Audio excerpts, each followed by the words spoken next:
Now think of the demographic with the most challenges in Africa. If you guess the youth, then you are correct. Statistics show that most people in Africa are between the ages of 0 to 25. Now by 2055, it is expected that this will increase by at least 50%, leaving us with about 335 million youths.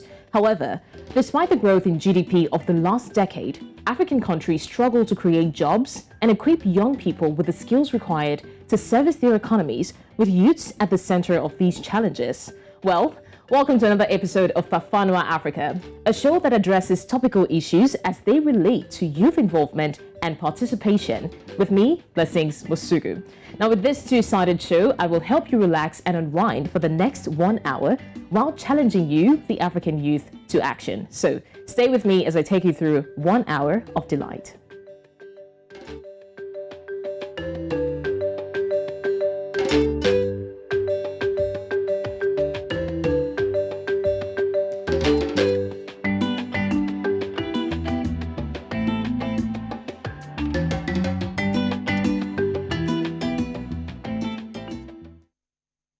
The role of the youth in any society is crucial to its development, its peace, and its progress. Historically, young people everywhere have been the driving force behind the industrial boom, the economic stability, and the progress of the continent. Africa's young demographic could provide a powerful opportunity for the development and beyond. But African youths are faced by so many challenges in areas like unemployment, the struggle to succeed in the education system, family problems, substance abuse, you name it, and the lack of opportunities in these areas often combined with political disenfranchisement, and thus creating a potentially a cause for instability. Right now, joining me in the studio to discuss this is a co-convener for Fund Education Coalition, Femi Adeyeye. Thank you so much for joining me, Femi. You're welcome. How do you feel? Oh, I feel good. I feel nice to be here to have this kind of conversation because it's something that really borders on development and progress. Yeah. All right. Thank you. Thank you for being here. Now let's talk about the major problems that the youth face in our continent. I mean, there's so many challenges that the youth are faced by, but what are the major problems? I mean, if you can categorize them, and which one is more, imminent? All right. Thank you very much for the question. I think it is, first of all, important to understand the demography in its proper context. Africa is adjudged to be a continent of young people, or let me say a young continent, because the median age in Africa is 15.7, which means that half of the population in Africa are children. That's 15. So it goes to say there are quite a number of things that those young people should be able to do. Right. But when you look at because I'm going to start from leadership, because that's the number one problem that is facing Africa, because you cannot talk about the problem facing the youths in isolation, actually. But when you look at Africa, you will find out that the people running the affairs of Africa do not actually reflect the reality of Africa. When you say the reality of Africa being the continent of young people, yet the leaders of Africa are the oldest of people. Yeah. So when you go to global scenes like the United Nations, African Union, you see the people on the row, and then you find out that, wow, but you guys said Africa is a continent of young people. Who are these people representing them? So leadership is a serious problem that has given rise to several of all those problems that you even mentioned in your introduction. Unemployment, insecurity. Today you have inflation. You have people going to school and coming out and not getting jobs. Spending 6 years to study a course meant for 4 years. ASU strike that just recently. So there are quite a number of problems. But to understand it clearly is to bring all of these problems down to leadership. So there is a leadership problem in Africa, and the young people in Africa must be ready, to take charge. It is with that you would solve myriads of problems. All right, very well said, Femi. Thank you so much for that. But we're going to go now to the streets to hear what people have to say, and then we'll be right back to continue this discourse. So having said that, let's go to the streets of Africa and hear what the youth have to say about this.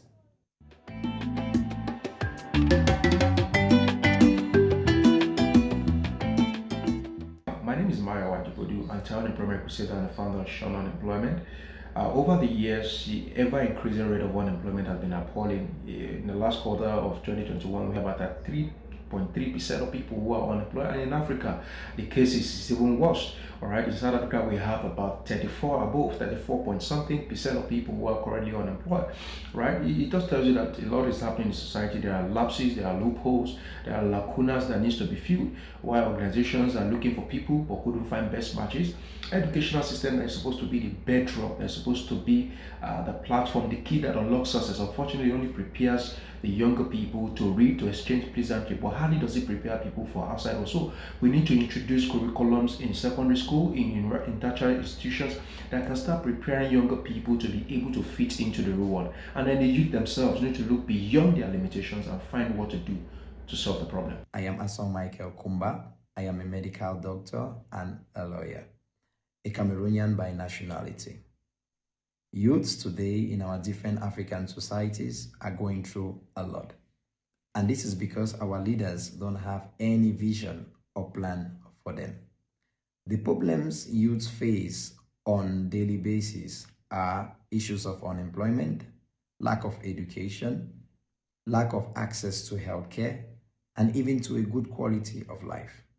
All these represents violations of the human rights of the youths. But this is not the reason why we youths should give up. We have to stay strong and hope for a better future, because we are the future of every nation. My advice to the youths today is that they have to first of all seek to gain more skills, capacities, and aptitudes to be able to be more efficient. My name is Yomi Ogunwale. I'm the team leader at Edu Planner, a civic tech organization working to increase education access in Nigeria. Over the years, some of the issues that we've discovered are lack of education data, underfunding, dilapidated schools, poor teachers' welfare, and the continuous ASU strike. This has led to more than 20 million out-of-school children, poor learning skills, and poor universities ranking in Nigeria. The result? Poor labor and also slow economic development. Our solution is to simplify education data for informed discussion among citizens and use technology to increase citizens' engagement with their representatives through petition signing, getting feedbacks, and also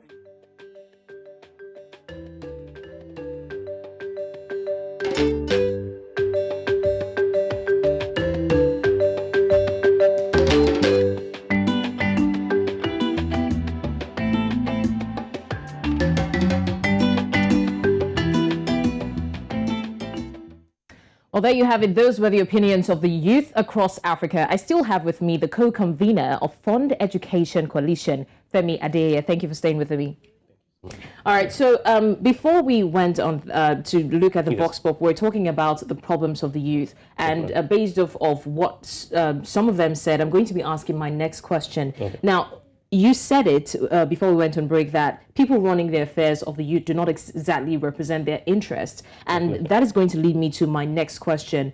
There seems to be a disconnect between the age gap. You said about half of the population in Africa are children, yet we have the average leader being 62 years old. So do you think that that is one of the major challenges we have, seeing how the leaders are way older and that way they can't exactly understand the struggles of the youth and the interests that they represent? Okay, to make it very clear is to say age actually is not a political ideology. You know, age is just an index.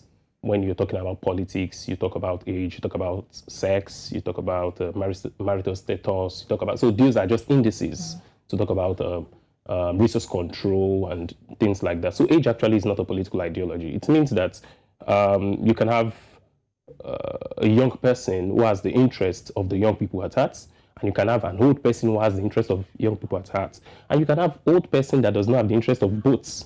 So it is not about the age actually, it's about the age of the ideas of the people running Africa. So their ideas are antiquated, their ideas are corrupt, their ideas are so prebendal. What we are saying is that the reality of Africa as of today is that it's a continent of young people. So the ideas that should also run Africa should be young ideas. Ideas that make sure that places where you have to put 1 naira, you put that 1 naira, and you can use technology to monitor how that 1 naira is spent. I was discussing with a friend, was it 2 days ago, and we were talking about the contracting system in Nigeria. I said, through simple blockchain technology, do you know that every Nigerian can have access to the details of any contractor that has taken any job from government?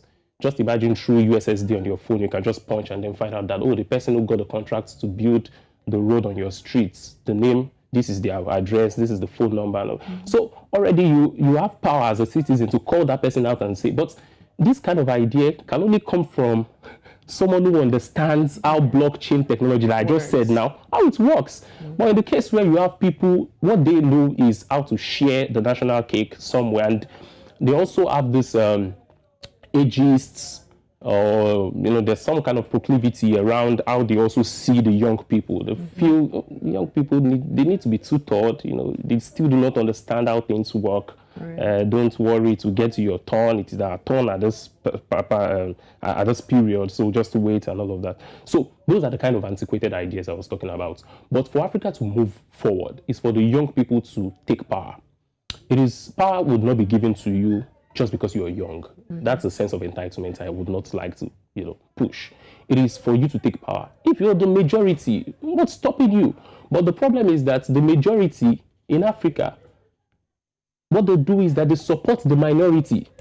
So if young people who should take power for themselves and use power for themselves are the ones supporting the old ones with old ideas, you will keep having them in power. Who are the people who steal ballot boxes during elections? They're not old people.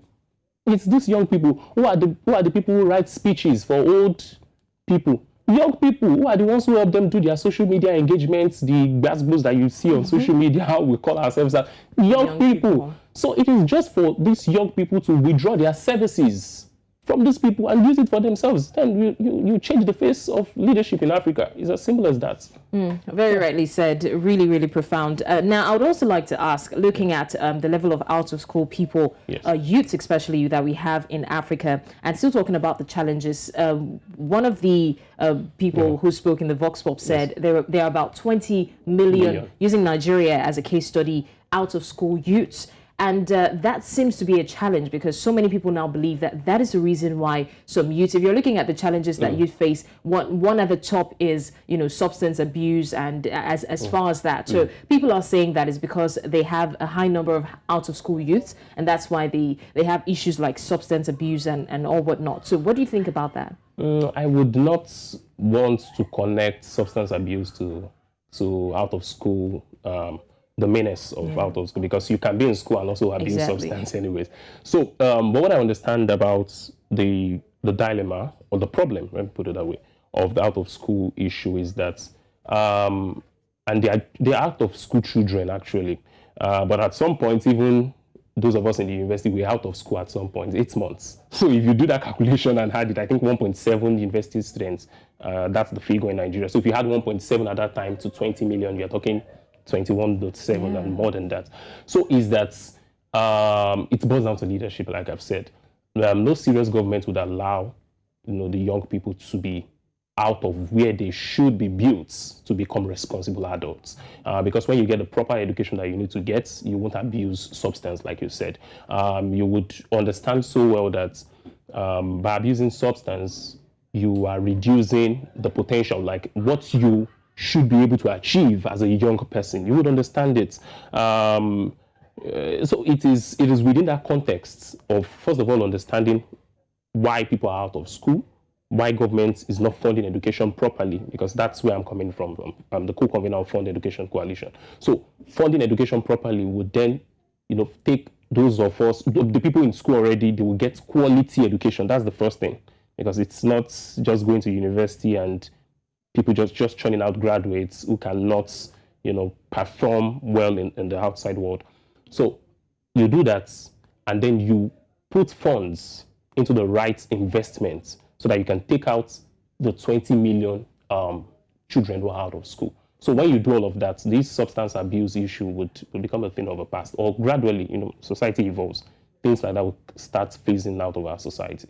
Okay, a bit more personal question now. Speaking of the Fund Education Coalition, Yes. How do we measure the success since its inception? How long has it been, and what exactly do you hope to achieve? And looking at it from a vantage point, do you think that you're achieving that already? Yes. Fund Education Coalition came into full-blown operation during the last ASU strike.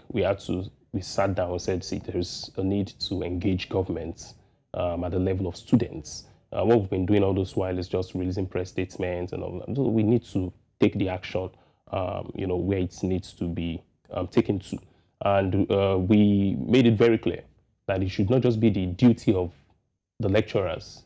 It is only when ASU goes on strike, that's when we remember, education should be funded. That's the problem we have in this country. So it's a campaign, it's a movement to make sure that at least 26% of our budgets is put into education as recommended by UNESCO. So we've been able to, gather more allies for the movement. Since it's a coalition, so you have different interest groups that are coming together since we started 9 months ago. We've been able to get more. We've been able to push some of our messages out there, which is also happening right here today. We have been able to interact, at the level of even electioneering to set the agenda correctly. We've posed questions at presidential candidates, though we're going to make it bigger than what I'm just doing right now, which is that we are looking forward to having a discussion with all of them and posing questions like, who should fund education? Should education be under the exclusive list or the concurrent list? Who should fund education? Should it be the parents? Some presidential candidates are already saying university education should be privatized, and we're also discussing issues around the democratization of the resources, even the meager resources that come into the university. How are these resources, how are they spent? So these are serious discussions, and I can tell you that yes, good reports are coming out from some of these engagements, and we hope that we'll continue to expand our horizon as we move in this movement. All right, amazing. So I'm just going to ask you this final question. I like what you said earlier about the fact that power will not be given to us youths just because we're youths. Yes. We have to take power. Yes. So I'm going to ask you, what exactly can the youths do to take power? I know you mentioned something about withdrawing their helps and initiatives they have in services and using it for their own selves. But how can you expatiate on that? Okay. Taking power, like I've said, it's on different levels: political power, economic power, and all of that. So the young people of this country must, first of all, I don't know how to put it. Maybe it's going to be some kind of conference wherein we would agree, first of all, that there is a problem. The first problem in Africa, or the first problem, let me cascade it to Nigeria, is that we are yet to agree that there is a problem. Yeah, we are yet to agree. Quite a number of people will tell you, no, that thing is not that bad. It's not that bad. We can still manage, but it's becoming clearer by the day that it's a serious problem. So we must first agree that there is a problem. And then how do we get out of this problem? What's the solution? Because there are several, solutions to the problem. How to get out of this room right now. Different ideas would come to your head. Yeah. But we must agree that to get out of this problem of insecurity, unemployment, bad economy, bad welfare for the people, the solution is to fix leadership. And how do we then fix this leadership? It is to get young people. It is one thing to get young people. It is another thing to get young ideas that are vibrant. And it's another thing to then unite these young people under the correct ideas of society, of how to take society out of any misery. If you do not do that, you can continue the whole conversation about uniting, or let the youth come together. You can unite on the wrong ideas. It's possible you would unite. APC was a unity of political parties in 2014. It was unity. So we've been uniting all this while. So when people tell me that, oh, young people they are not participating in politics, I just laugh. They are participating. It is our participation, our level of participation that needs to be scrutinized. How well are we participating? What exactly are we doing in that politics? Are we going there to help them steal ballot boxes, like I've said earlier? Or are we going there to push our own agenda, to say any presidential candidate that will not do this, that will not do that for the young people, who would not make sure that 33% unemployment rate is reduced, will not be supported? We want to see the manifesto of everybody. Discussions like that are not, this one is Igbo, this one is Yoruba, and all this divisive rhetorics that these people that we want to chase out of power, the same rhetorics that they use, we are the ones even helping them to amplify it. So the young people must shield all of this. We must put on the table the agenda of the correct ideas of how to move society forward, and that is the way to go. Or else we can start the discussion from now.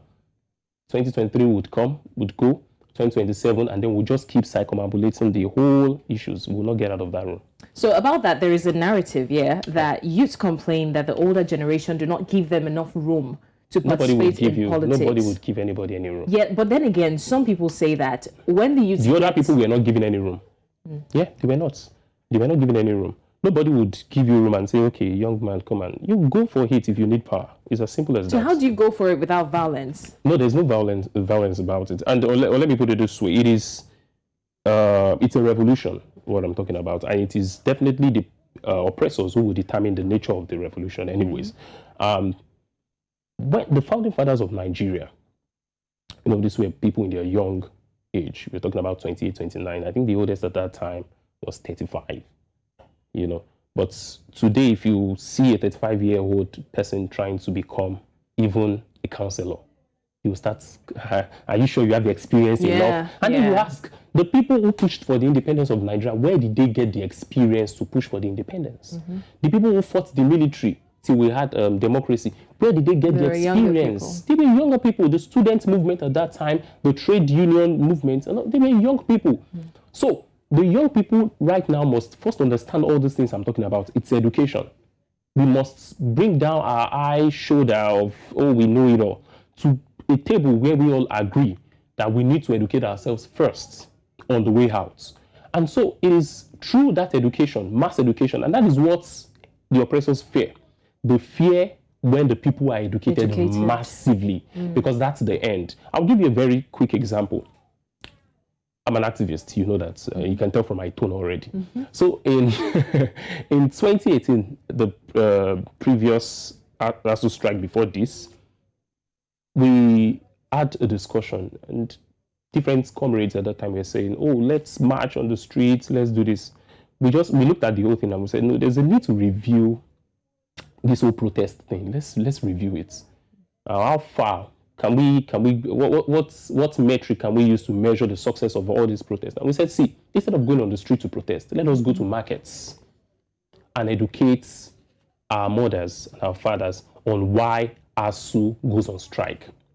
Believe you me, we were at Kuto Market in Abeokuta, where we discussed, in fact, they were opening their mouths like, wow, in amazement, that, so is this why ASU goes on strike? They thought lecturers are just lazy people, they just want to ask government. No, we said, no, that's not the reason. The reason is that government is planning to privatize education, they're planning not to fund education and this and that. So when we said that, do you believe that the governor then ran to radio that evening when we did that to say, some sponsored elements came to Abeokuta, Ogun State, to misinform people? In fact, the governor himself, he did not send a PA. That's to tell you the extent these guys fear mass education. Because an educated mind is a liberated mind. Immediately you educate somebody and you show them the path to liberation, that's the end. So we must educate ourselves at that point. The young people of this country must also start empowering themselves. Okay, I have access to some kind of economic means. I should bring you in too. I should not shut the door.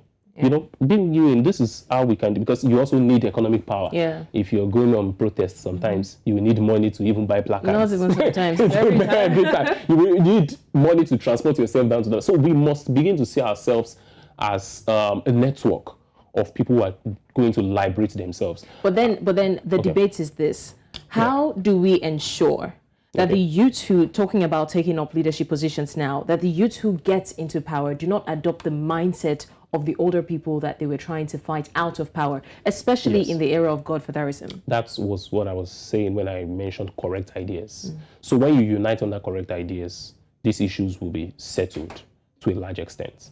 But we cannot sit here and then say, oh, when we unite everybody on the correct ideas, everybody will be fine. Everybody will start thinking the way we're thinking. All of us are not from Garden of Eden. Yeah. You know, we didn't come from the same family background. To answer that is to say that eternal vigilance is the price you pay for liberation. We must not sleep. The problem we've always seen, even when we're not discussing the younger and older generation, is that when people vote, after election, they just go to sleep. You know, this whole thing. Oh, God knows who would be the leader. Yeah. So God has appointed somebody as the leader, and everybody goes to sleep. No, that would not be the case anymore.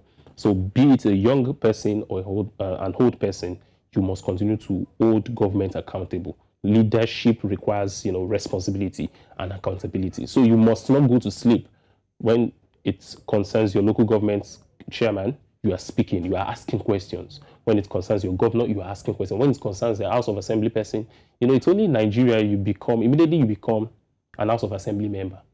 You are no more living in that constituency anymore. Immediately you become an House of Reps member, you leave that constituency, you start living in Abuja. But you met those constituents when you were trying to run as small as a councillor. They don't live in that area anymore. They start living at GRA.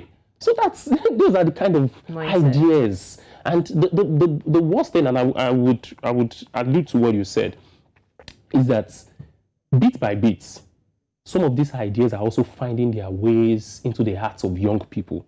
And so that the young person does not see dignity in being who you are anymore. You see the Nance president trying to be like the president. They move in convoy to. They also have, you see their number plates, Nance 001. You see, they want to have bodyguards too. This whole elitism is beginning to find its way. So, but we cannot overemphasize the role of education in all of this. So when we do that, to a large extent, we will be able to solve some of these problems. Very, very insightful, I must say. Thank you so much, co-founder, Fund Education Coalition, Femi Adeyeye. It was a pleasure having you on the show. The pleasure is mine. Thank you so much. All right, coming up, it's time for us to go on a quick break. And when we come back, we will be bringing you our second guest, and we'll also share with you reactions from social media. I mean, the voice of the people matters, so we will be looking at what they have to say on social media. Don't go anywhere. Stay with us. Thank you so much.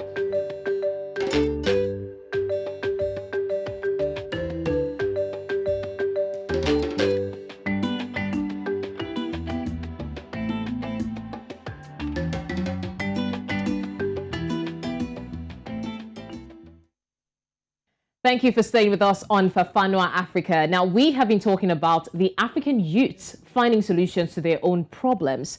It is said of the African youths that they always find a way to adapt to any situation, whether through comedy, social media distractions, or a positive spirit in general. But that doesn't mean that these issues are not eminent.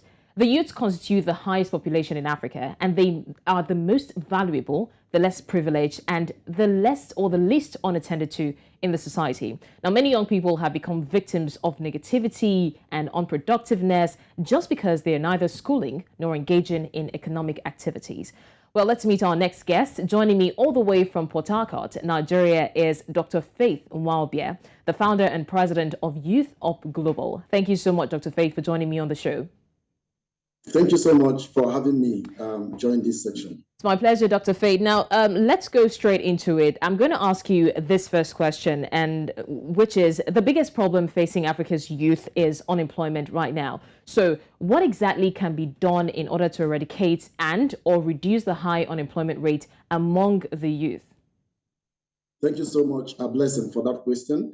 Let me recap a bit, just a build up on what Femi had mentioned, very intelligent response to most of the issues that he gave. He mentioned two critical things, and they are leadership and education.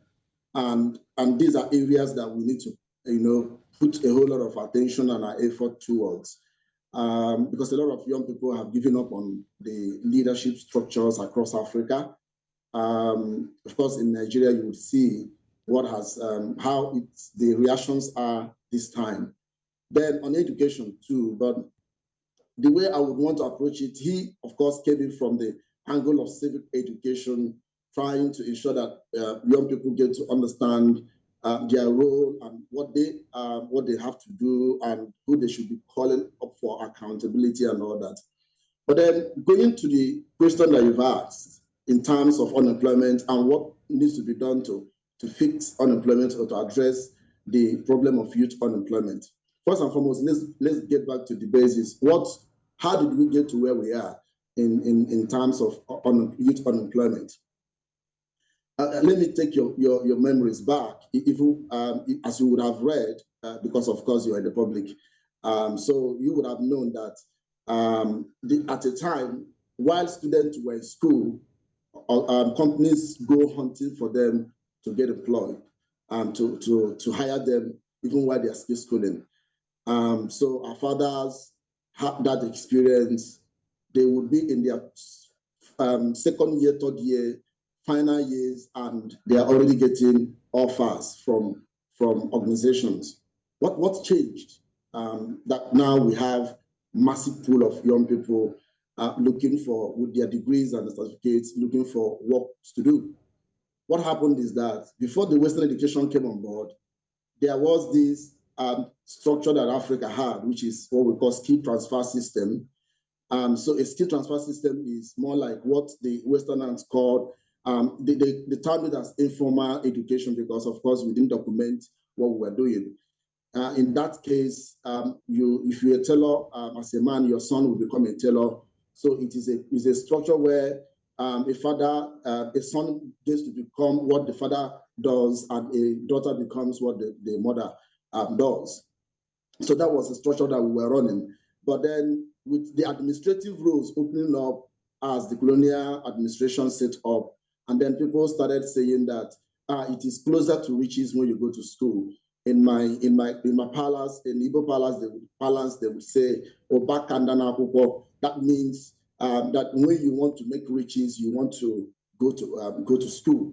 Now that message went forth, and people started trooping into schools to acquire certificates, get trained as administrative officers, clerks, to fill in the positions that were available. But then as it continues over time, what we now saw was that number of people that were coming out of schools outweighed the opportunities that were available. And then that's what created the gap, and that gap is unemployment. So where you have too many, interests seeking for few available opportunities, that's what leads to unemployment. Now, another angle to it is we now saw that there was a shift from what we were doing. We didn't build up on what we had initially. We shifted ground to start looking for training that will prepare us for the immediate jobs that were available. But then, as much as that solved a problem within that period, it helped a lot of people to go into, to become, move into become accountants, and then some other administrative roles, higher administrative role came up. But then we did not observe what was happening across other industries with the second, third, fourth industrial revolution setting up today.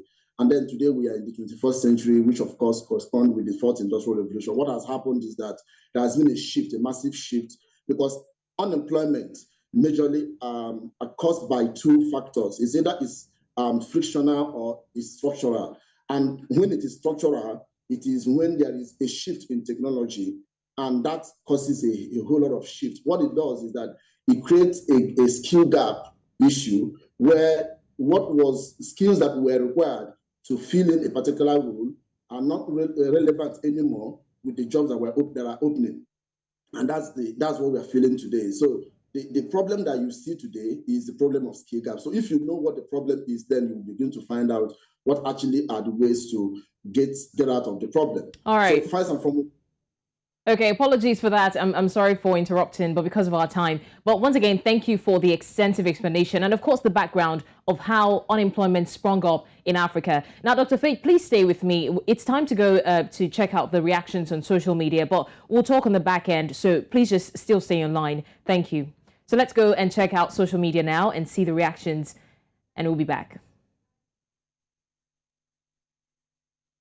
Sarafa CDI for Africa says one of the underrated ways to save the future of Africa is the sensitization of our children and youths against drug and substance abuse. And talking about substance abuse, which is one of the major challenges that the youths in Africa face.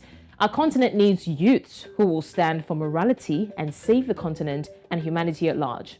Charity, they say, begins at home. Now, Sipitali Shisukane says, Black tax is frustrating youths who are trying to establish themselves. You start getting small money, then all of a sudden problem starts pouring in from friends and family, especially the aunts and uncles that you've never met or never knew they existed. This life. Now, Kibet Bennett says, lack of employment and opportunities for the youths is the reason for a rise in crime.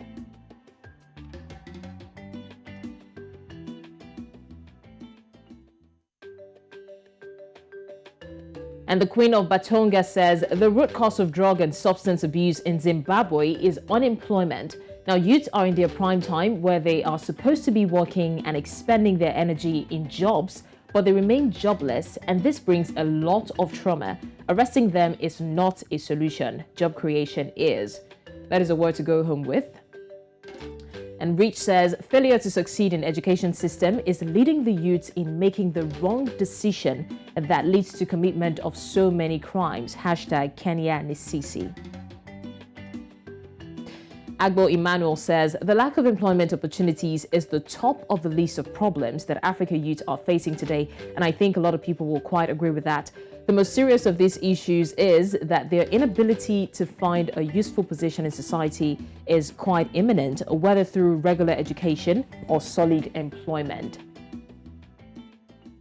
Well, that's all we can take on social media reactions today, but true words, no true words have been said about the youth and their challenges in Africa. So we'll be going back to Dr. Faith now. He just gave us the background of where the unemployment problem in Africa started from, but we'll go further to talk about the challenges of the youths across Africa. Dr. Faith, thank you for staying with me. So much for having me. All right, so my second question now is that education is central to development, as we know, and of course to the improvement of the lives of the young people globally, but we still see a high rate of school dropouts in Africa. What exactly is your take on that, and what can be done? Yes, so thank you so much for throwing that light around dropouts in schools. I'll tell you why. People are not interested anymore because I've gone to school, so what else? And then I've been out of school for 2, 3, 4 years, and then I don't have any job. So you're telling me to go back to school or to do school, and then you see some slogans in the street. They tell you education is scam, school is scam, and a lot of young people that don't even know how to spell their names could scam whoever they want to scam through internet fraud, which we speak so bad about. So a whole lot of things are battling around why people do not really even want to go to school. So those that have gone to school, what else? What do they have to show for it? Is actually the conversation that a lot of young people who do not fancy the idea of going to school would want to present. So I would tell you that that's one of the major reasons why there has been an increase in the rate of dropout and people having that apathy when it comes to interest to education. And then you would not blame them. Of course, we know that there are a whole lot of opportunities that are opening up now. Thank God that we have the industrial revolution, the fourth industrial revolution, the digital space, the gig economy is opening up remote work opportunities, freelancing, opportunities because we do not have opportunity. We do not have adequate job opportunities in Nigeria, and that is what has led to the high rate of japa, which of course is a Nigerian slogan today that represents how people move out of Nigeria in search of greener pastures abroad. So all this led to the reasons why a lot of people are frustrated. People die in numbers across the Mediterranean Sea in search for better life outside Nigeria. Because people, while all this was happening, as I was giving you the background, they were failed to establish industries. And then the industries that we already had, of course, our refineries were how they are behaving. They left them to go moribund, and nothing is happening there. A lot of in about where I came from, we had what we call about Texas meal that was employing a lot of families, giving them hope and then providing for them. But now those, of course, you go to Anambra, you had Onitsha, Texas meal, you have it across the steel in Ajopita, and so you just did not see a lot of work going into industrialization. So we missed out in that space, and of course, you cannot keep people employed by job provided by government. Government cannot employ the teeming Nigerian youth or African youth as it is. So these are the problems that we've had, particularly in Nigeria, and then of course that is also repeating the same, also having the same resemblance across other African countries. So we must begin to ask these fundamental questions: what have we done wrong, and how do we come out of all this? We need to start fixing our infrastructures. You cannot grow industrialization if you don't have the enabling environment. Thank God that, of course, young people are beginning to do a whole lot. I give a thumb up to them across Lagos, Kigali, Accra. Of course, even in places like South Africa, a lot of young people, and even in places like Zimbabwe, a lot of young people are beginning to do a whole lot of work in the startup ecosystem that is providing alternative options in terms of job opportunities. Okay. These are areas that we need to support. All right, Dr. Faye, thank you so much for bringing this to light. That's the most proclaimed mantra that most African people say when it comes to education and job creation, which is education is scam, or how they say it in pidgin language, education na scam. And that's because, a lot of people have been able to make use of their time without education, that so many people now think that it is not necessary. Now, you also talked about the government, but we're going to come to that. I mean, it's a no-brainer that education is very important, but let's be honest, there's so many African youths who have gone ahead to legitimately succeed, and mark the word legitimately there, without necessarily completing their education first. I mean, a lot of people still go back to school, which is most advisable. So my question is, what can the youths themselves do? I mean, whether or not they're relying on education. Education is excellent. It's good to have your certificates, but let's be more realistic now. What can the youths do without having to rely 100% on education?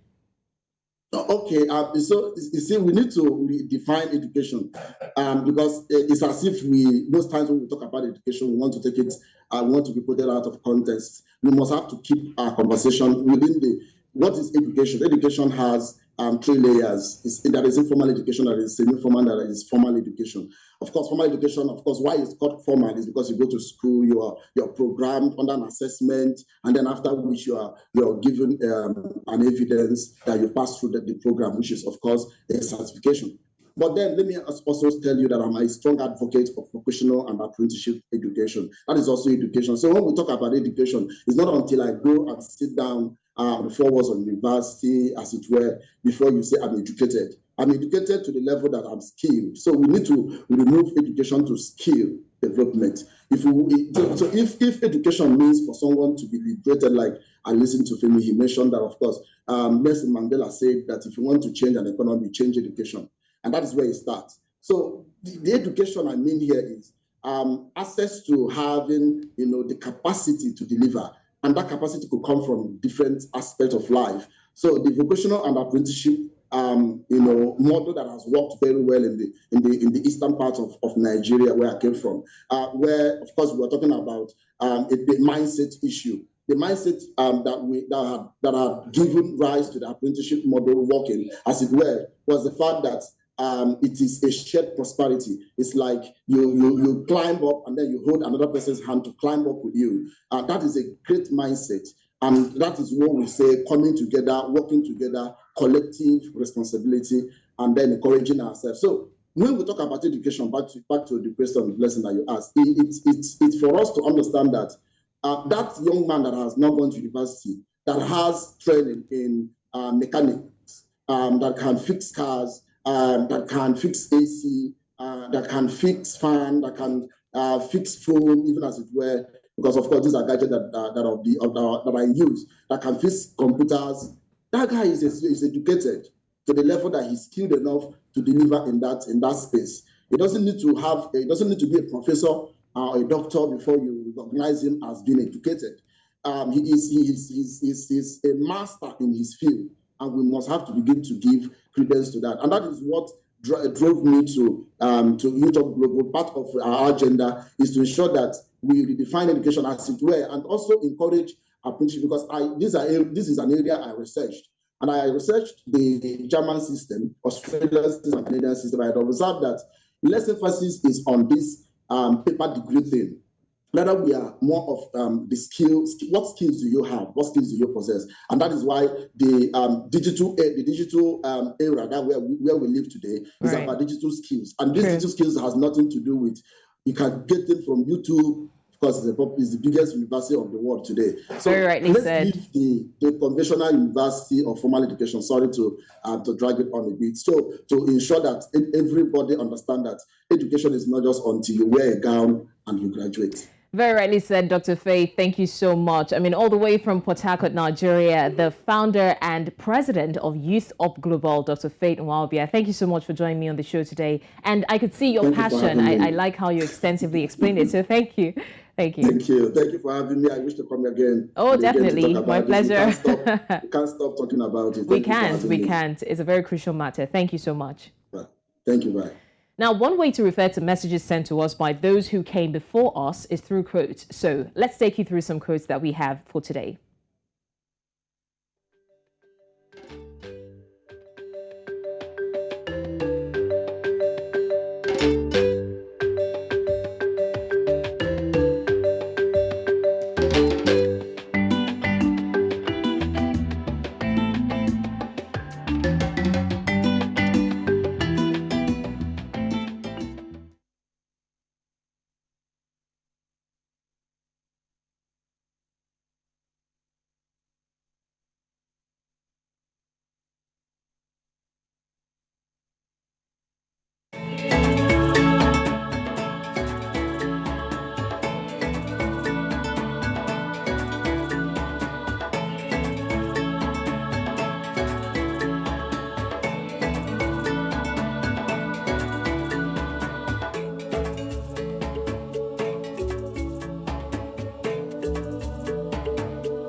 True words rightly spoken from the lips of African icons.